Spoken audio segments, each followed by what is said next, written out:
Welcome to the Grand Theft World podcast, hosted and sponsored by the fine members over at grandtheftworld.com.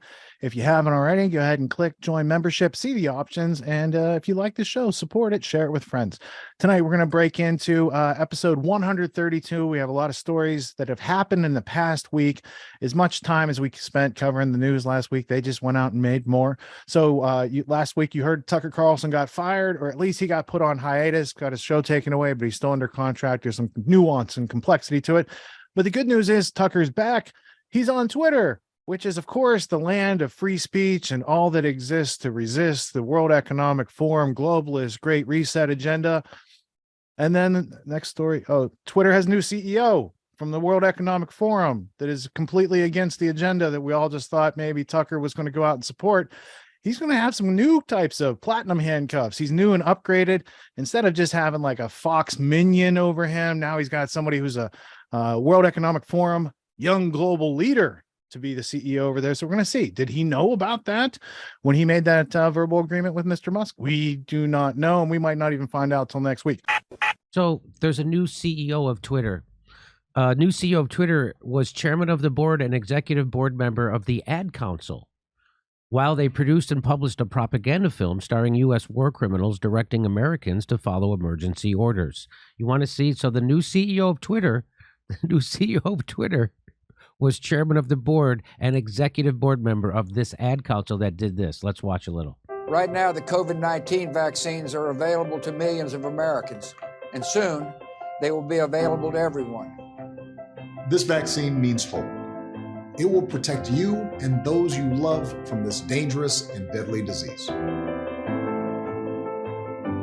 want to go back to work and I want to be able to move around. To visit with Michelle's mom, to hug her and see her on her birthday. You know what I'm really looking forward to is going to opening day in Texas Ranger Stadium with a full stadium.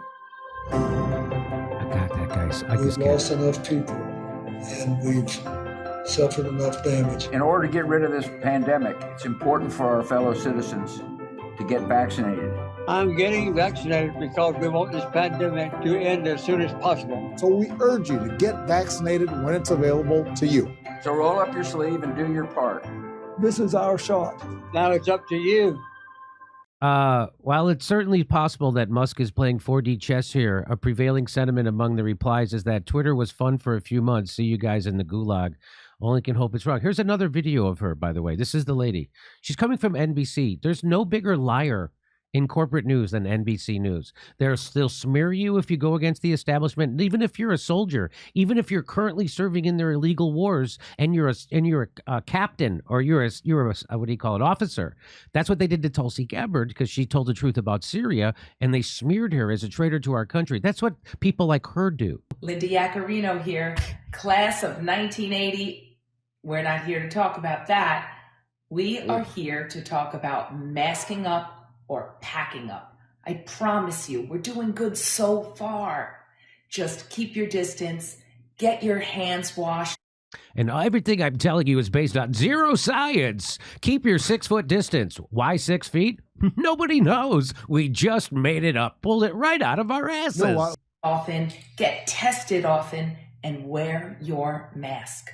That'll get us closer and closer to normal days. That was always a lie. Those were all lies. Those were always lies. Those are lies. And it's not only bad enough that she repeats them unskeptically. Those are lies coming directly from big. She checked on it.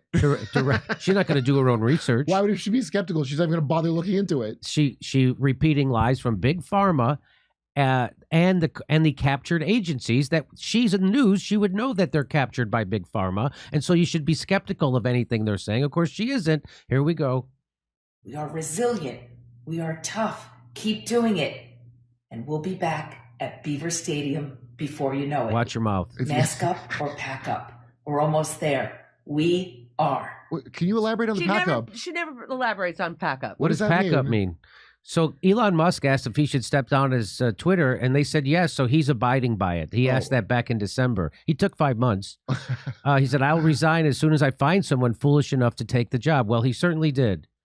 So after that, he's just going to run software and server teams. I'm excited to welcome Linda Yaccarino as the new CEO of Twitter. Well, she's going to focus primarily on business operations while I focus on product design and new technology. Looking forward to working with Linda to transform this platform into X, the everything app. What?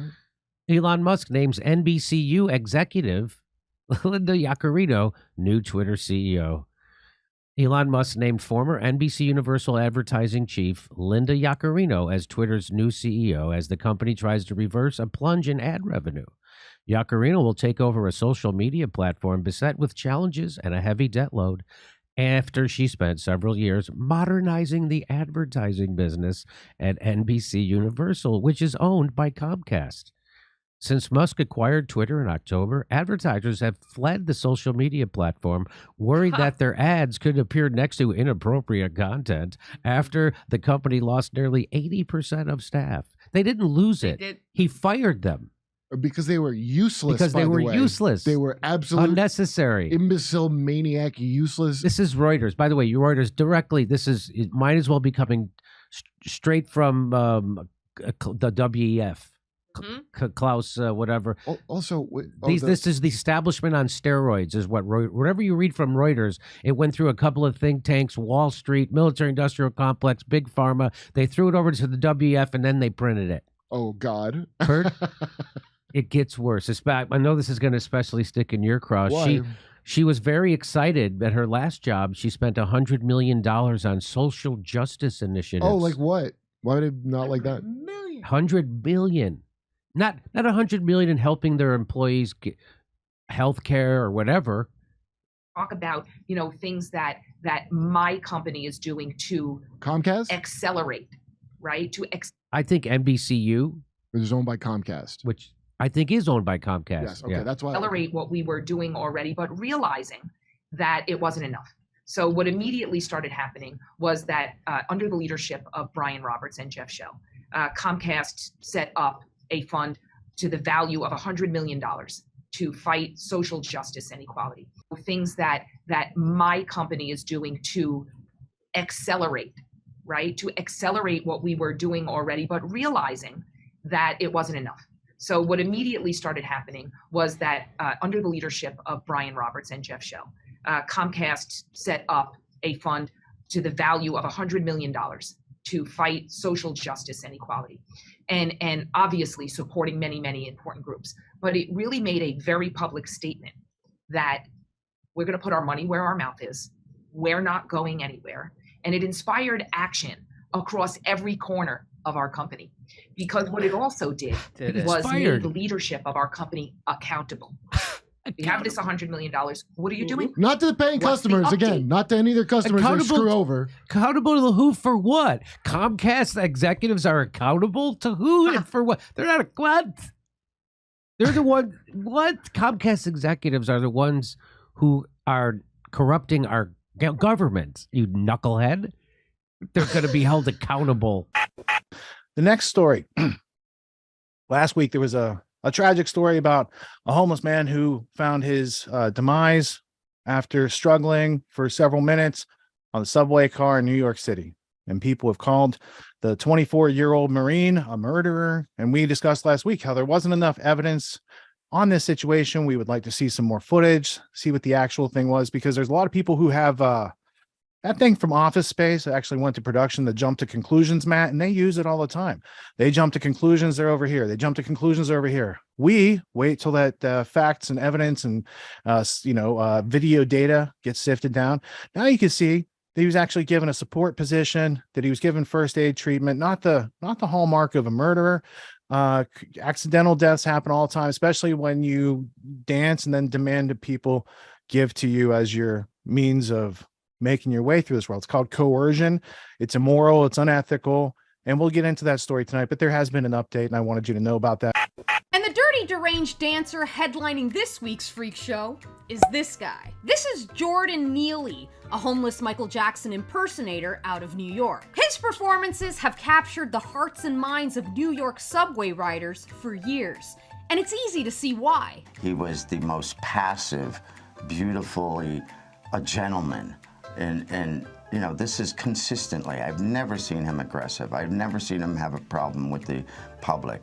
And what Jordan did, he gave freely to the city of New York and brought nothing but joy to this town for decades. But there was just one problem with Neely's performance. The intermission typically consisted of him threatening and physically assaulting innocent bystanders. Behavior he would engage in for a final time last week as one brave passenger, an ex-Marine by the name of Daniel Penny, finally stepped in and did what city officials across the country refused to do. He introduced Jordan to the consequences of his actions, which in this case was putting him in a chokehold that would ultimately result in his death. Now, of course, while this is the 27th New York subway death since 2020, the Useful Idiot Brigade has awakened from their sympathy slumber to demand justice for Jordan. They're once again marching the streets, holding up commuters by standing on train tracks, and flooding social media comment sections with comments like this. I made numerous attempts to watch the video,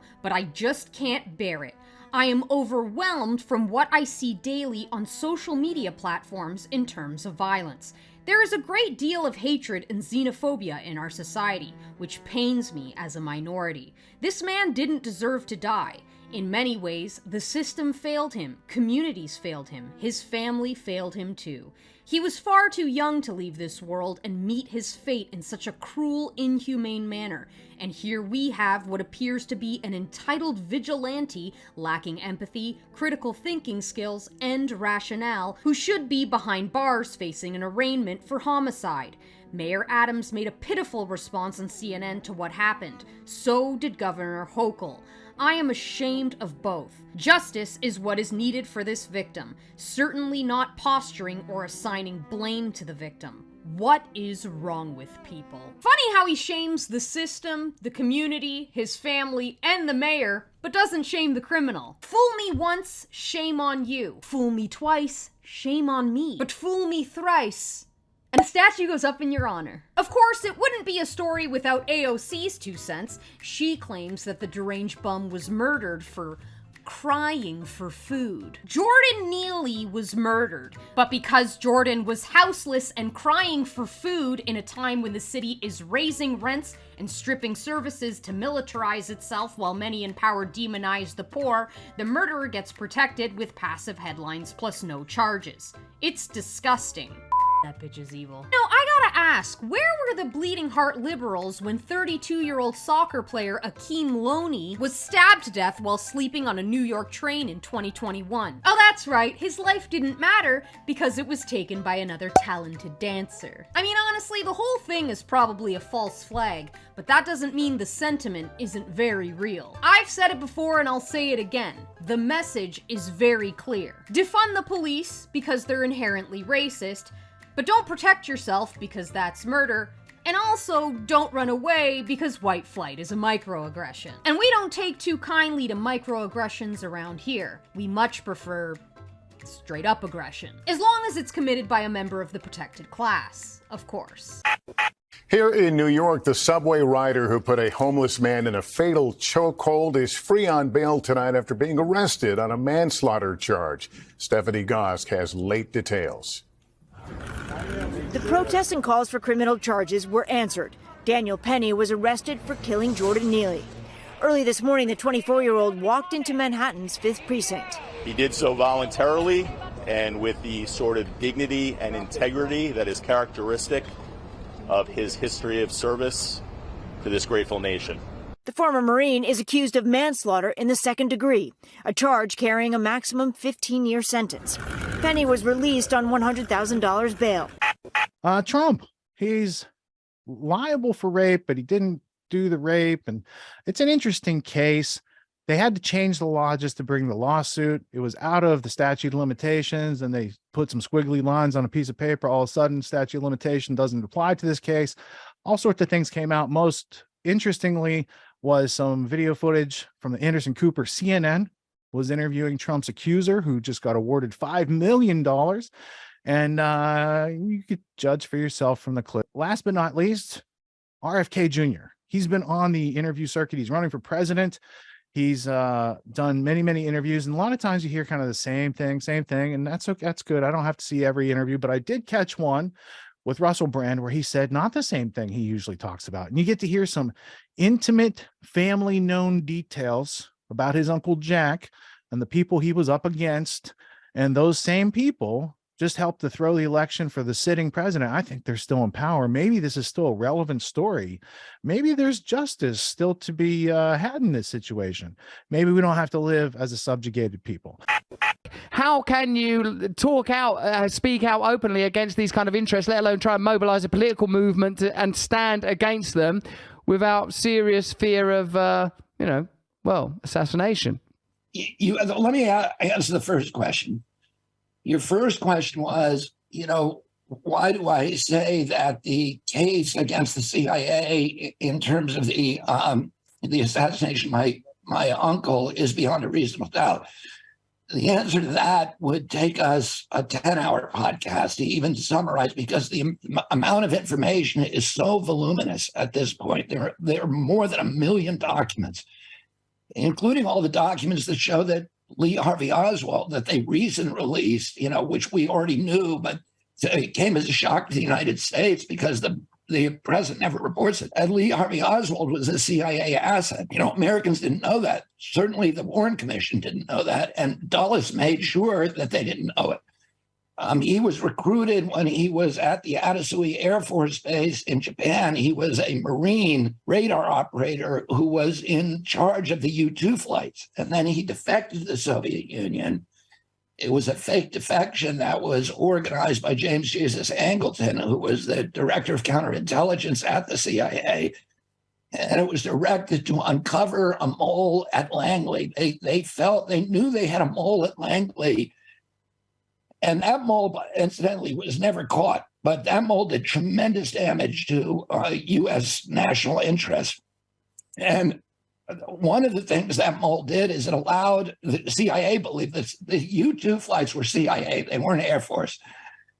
And the U-2, the CIA believed that when Khrushchev shot down one of the U-2s in May of 1960, right before the election, that the one where Gary Francis Powers was the pilot, and that U-2 flight was shot down. The Russians were able to do that because of information that were passed on to the Russians by the mole.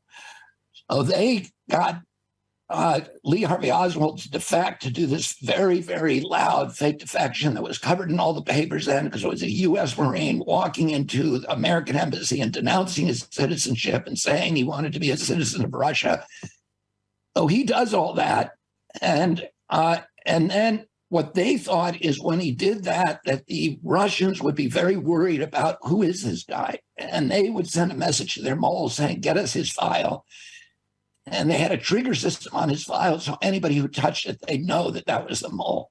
But nobody actually went in and touched it.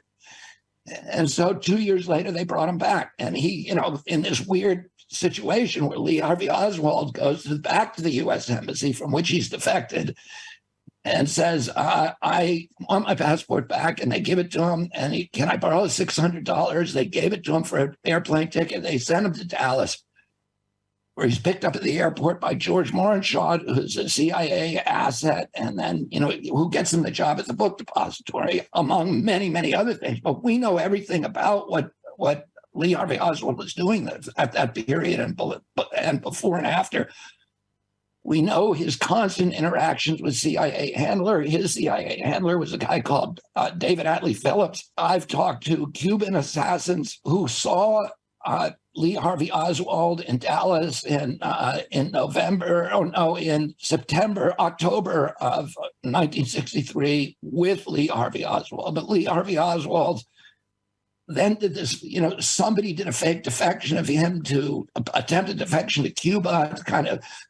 We know so much about it, including confessions of many of the people who were involved in the assassination. Deathbed confession of E. Howard Hunt, for example, who then went on to mastermind the Watergate, break-in, and many, many others. So at this point, the evidence, and by the way, Russell, if you ever, or anybody who's listening to this, want to read probably the best distillation, the best digest of all of this material, a guy who's completely encyclopedic command of the material and is a really rigorous scholar, Jim Douglas, and he wrote a book called The Unspeakable. I think it's the best book written about this, although I've read probably 40 or 50, maybe 100 books about, the assassination stuff now, because once I started looking into it, I was interested in the evidence that the CIA killed my father is much less, is not that well documented, but it's highly circumstantial. And I'll get to that in a second, but I will tell you this one thing. When I guess I was almost 10 years old when my uncle was killed. And I was standing in the White House in the foyer of the White House with my aunt Jackie Kennedy and my mother and my father. My uncle's body was in the East Room, and it was a time when we were waking him. And Lyndon Johnson comes in and tells my parents that Lee Harvey Oswald just been shot and killed, and that the man who did it was a guy called Jack Ruby. And I said to my mom, I turned to my mom at that time and said, did he love our family? In other words, was Jack Ruby killing Lee Harvey Oswald because he was upset, about our family? And so I, at that point, like many Americans, was asking questions because this didn't look right. Lee Harvey Oswald was a gangster. He did not like my family. And Jack Ruby was a gangster who didn't like my family, who was, my father. My father's initial reaction when his brother was killed, the first call that he made was to the CIA desk officer in Langley. And he said to him, did your people do this? Then he called up, the next call was Harry Ruiz, who was a Cuban refugee who I knew well, who was a constant fixture in our household.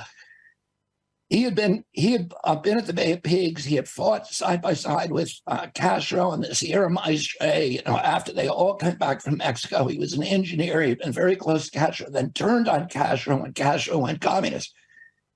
He was a very close friend of my father's. And by the way, I've talked extensively with Castro about all this stuff too. So, but my father called Harry Ruiz and said to Harry Ruiz, did your people do this? Meaning the Cubans. Because the Cubans at that time had turned on my family and hated them and felt they were traitors because they had not rescued them at the beach. And because they had ended the raids by Alpha 66 and the other groups that were raiding Cuba all the time. So the Cubans were very angry at my parents. My father thought, and they were all linked with the CIA. My father thought maybe that the CIA had done it, maybe using Cubans. And then the third conversation he had that morning, I had been brought home from Sidwell Friends School when my uncle was shot. And I arrived at the same time John McComb arrived at my house, who was the director of the CIA at that time. And my father brought him for a walk in the yard and said the same thing to him. Was it the CIA who did this to Jack? So, my father's first instinct, which was a good instinct, it turns out, was that the CIA had killed his brother.